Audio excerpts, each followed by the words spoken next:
গ্রামের মুসলিম বিয়ে বাড়িতে টিফিনের সময় কি কি খেতে দেওয়া হয় সেটা আজকে আমি তোমাদের সঙ্গে শেয়ার করব। তো হাই, আমি ফারহিন। তো চলো শেয়ার করি। তো সবার প্রথমে 1 বোতল জল দেওয়া হয়েছিল, যেটা ম্যান্ডেটরি দেওয়া উচিত আমার মতে বলে। তারপরে দিয়েছিল একটা মাজা। তো মাজাটা খেয়ে একটু ঠান্ডা হয়ে নিলাম, যা গরম পড়েছে। আর গরমে বলি বিয়ে তোমরা কেউ করো না, খেতে পারি না।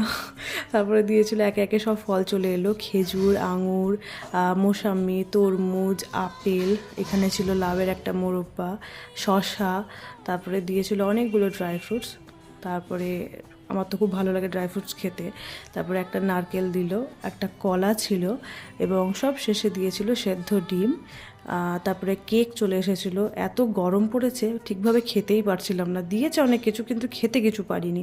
তারপরে সব শেষে চলে এলো কাবলি ছোলার সঙ্গে বেবি নান, এবং তারপরেই দেখি পাতে পড়ে গেল চিলি চিকেন। বাস আর পাইকে কাবলি ছোলা পুরো বাদ হয়ে গেল।